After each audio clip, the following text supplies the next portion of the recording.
কেন ছিলে শুধুই মনে বেঁধে রেখে চুপ কথা আজ বলে দে। Hello everyone, welcome back to the channel. কেমন আছো তোমরা সবাই? আই হোপ সকলে খুব ভালো আছি, সুস্থ আছো। আমরা বেশ ভালো আছি আর সুস্থ আছি। সকলের সুস্থতা কামনা করে এখন থেকে আমি আমার নতুন ব্লগ স্টার্ট করলাম। আই হোপ আজকের ভিডিও তোমাদের অনেক অনেক ভালো লাগবে, দেখতে অনেকই ভালো লাগবে। চলো ভিডিওটা এখন থেকে স্টার্ট করা যাক। ফাইনালি আমি তো মুখের একটা ফেস প্যাক নিয়ে বসে পড়েছি। অ্যাকচুয়ালি জানো তো, যখন প্যাকটা তৈরি করেছিলাম সবাই মিলে বলছিল যে সামনেই যেহেতু আমার বিয়ে, তো বলছে বিয়ের হলুদ লাগানো শুরু করে দিয়েছে, মানে হালদি লাগাচ্ছে আর কি। তো অ্যাকচুয়ালি সেরকম কোনো ব্যাপার না, জাস্ট ফেস প্যাকটা আর কি অ্যাপ্লাই করেছি। কারণ মুখে যথেষ্ট পরিমাণে এই রোজ যে বেরোনো, টিউশনি করা, বাজারে যাওয়া, এই যে করতে করতে একটু হালকা না প্রচুর পরিমাণে মুখের উপরে ট্যানটা পড়ে গেছে। জাস্ট ট্যানটা রিমুভ করার জন্য কয়েকটা টোটকা আর কি ব্যবহার করছি, যেটা ছোটোবেলার থেকেই সবার মুখে শোনা, নিজেও বড় হওয়ার পর অ্যাপ্লাই করেছি। জাস্ট অন্য কোনো ক্রিম বা কোনো কিছু না, ঘরোয়া পদ্ধতিতে একদম ঘরোয়া সব কিছু ন্যাচারাল জিনিসপত্র নিয়েই আর কি আজকে অ্যাপ্লাই করছি। আর তোমরা যদি জানতে চাও কি দিয়ে আমি এই জিনিসটা তৈরি করেছি বা এর মধ্যে কি দেওয়া আছে, তো নেক্সটে আমি এর নিয়ে একটা ভিডিও নিয়ে আসবো। যাই হোক, এই ভিডিওতে একটু বলে দিই, নর্মালি বেসন দেওয়া আছে, বেসনের সাথে টক দই দেওয়া আছে আর হলদি দেওয়া আছে। দেখো, বেসনের করে কি মুখের ময়লাটা তোলে, ঠিক আছে। আর টক দইটা কি করে, একটু উজ্জ্বল ভাব আনে আর একটু অয়েলি স্কিন করে। আর হলুদে একটু গ্ল্যামার দেয়, একটু কি ভালোই গ্ল্যামার দেয়। তো এটা যত সময় আমি অ্যাপ্লাই করছি, তার মধ্যে তো ভাইও চলে আসলো। ওকেও বলছিলাম তুই দিবি যতদূর মানে যেগুলোই ট্যান পড়েছে সেগুলোই আর কি দিয়ে নিচ্ছিলাম। মুখে তো আছে যথারীতি, কপালটাই পড়ে থাকে সব সময় ট্যানটা, তোমরা দেখবে। কারণ চোখটা খোলা থাকে, নাক মুখ বন্ধ থাকলেও কিন্তু কপালটা খোলা থাকে, তার জন্য কপালের একপাশে ট্যানটা পড়ে যায়। আর যথারীতি এগুলো এখন আমি গলায় দিয়ে নিলাম। চলো 5-10 মিনিট পরে আসছি। তো ফাইনালি ফ্রেশ হয়ে আমি চলে এসেছি। আর মুখের প্যাকটা দেওয়ার পরে আমি স্নান কমপ্লিট করে নিয়েছি, একেবারে ফ্রেশ হয়ে এসেছি। দেখো রেজাল্টটা, দেখো কতটা গ্লো দিচ্ছে মুখে। আমি যখন স্নান করে উপরে গেছিলাম, ভাই তখন আমাকে বলছে বা ভালোই তো গ্লো দিয়েছে। অ্যাকচুয়ালি মুখ টুক গলা টলা দিয়েছিলাম তো, পিঠে ফিটে দিয়েছিলাম, পিঠের দিকটা আর কি। তো ও যাওয়ার সাথে সাথেই বলছে বা তোর পিঠটা তো ভালোই পরিষ্কার লাগছে, আর দেখো মুখটার দিকে দেখো কতটা গ্লো হয়ে গেছে। আর বেশ ভালোও লাগলো, অনেক দিন পরে এই টোটকাটা ব্যবহার করলাম। আগে খুব করতাম, এখন না সত্যি সময়ের জন্য করা সম্ভব হয়ে ওঠে না, আর করাও হয় না। তো দেখো, আমি যথারীতি স্নান করে এসে তোমাদের সাথে আবার ভিডিওটা কন্টিনিউ করছি।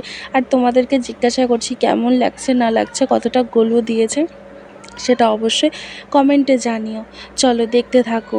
তারপরে আর কি, এখন আমি স্নান করার পরে যে ভিজে জামাগুলো আছে সেগুলো ছাদে নিয়ে যাব, ছাদে নিয়ে গিয়ে মেলবো। চলো ছাদে যাই, তারপরে আবার কথা হচ্ছে। চলো দেখতে থাকো। আর একটা জিনিস জানো তো, সামনে বাড়ি, আমাদের বাড়ি মানে আজকে আমি বৃহস্পতিবারে এই ভিডিওটা নিয়ে আসলাম, শুক্রবার শনিবারের দিন আমাদের বাড়ি বড় ঠাকুরের পুজো হবে। তোমাদেরকে তো আমি বলেইছিলাম বড় ঠাকুরের সত্যনারায়ণ পুজো হবে, সেই ভিডিওটাও খুব তাড়াতাড়ি আনবো। এই ভিডিওটা আগে দিয়ে নিই, তারপরে এই ভিডিও আনবো। চলো ছাদে যাই, ছাদে গিয়ে তারপরে কথা হচ্ছে। তাড়াতাড়ি বুনো আমার এই জামাগুলো কেচে দে তো। আমি কি কাজের লোক তোদের? তা একটু কেচে দিলে কি হয়, আমার জামাগুলোও কেচে দিস। ফাইনাল লুক কেমন লাগছে অবশ্যই কমেন্টে জানিও।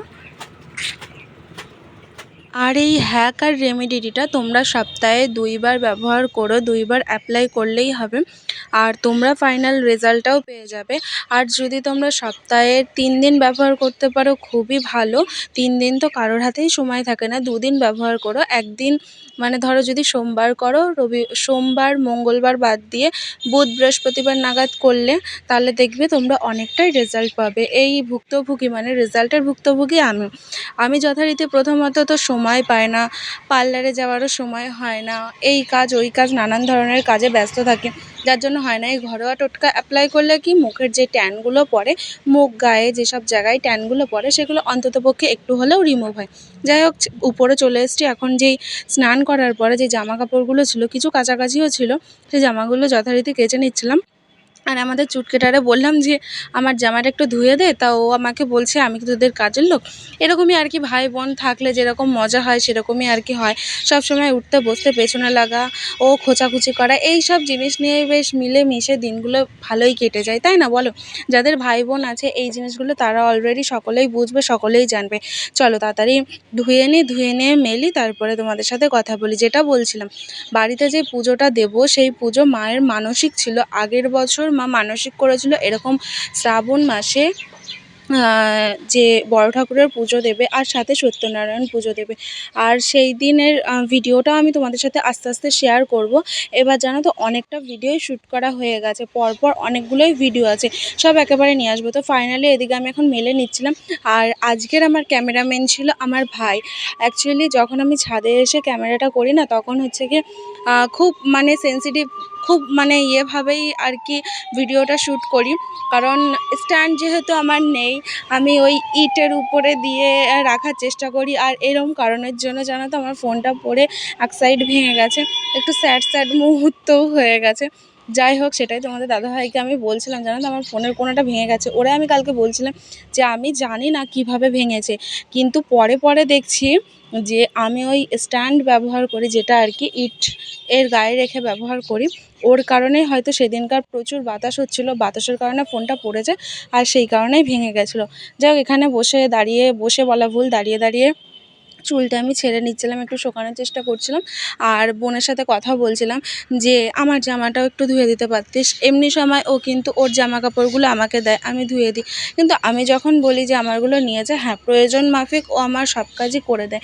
যেমন বলেছি কোনো বিয়ে বাড়ি টাড়ি গেলে অনেকটাই হেল্প করে, ম্যাক্সিমামটাই হেল্প করে। ও দিদি মানে বোন দিদি সবাই মিলেমিশে একসাথে করি। বেশ এইভাবেই থাকতে বেশ ভালো লাগে, তাই না বলো?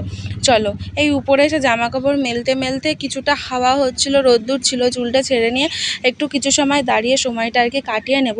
তারপরে যথারীতি নিচে চলে যাবো। আর নিচে গিয়ে দুপুরের লাঞ্চটা কমপ্লিট করে চলে যাব টিউশনিতে, যেটা প্রত্যেক দিনের কাজ আছে। শুধু শনিবারটা না, রবিবারটাই ফাইনালি আমি একটু ছুটি পাই। আর মানে 3টে হাফে আছে তো শনিবার। এই দেখো কথা বলতে ফোনটা না চট করে পড়ে গেছিলো। তার মধ্যেখানে উপরে তো মা মানে ভাগ্নে ও জামা তুলতে এসেছিলো, ও জামা টামা তুলে নিচে নেমে গেছিলো। আর এখানে আমি আমার বোনকে বলছিলাম তুই চলে আসলে তো আমার শ্যুটের মাঝখানে, তোর এরম অবস্থায় আমি ছেড়ে দেবো। যাই হোক, সেই পজিশান আর রাখবো না, ওর একটুখানি স্মাইল দিয়ে রেখে দেবো। তো দুজনে মিলে একটু ঢং করে নিচ্ছিলাম, উপরে এসে কিছুটা সময় আর কি দুজনকে দিচ্ছিলাম।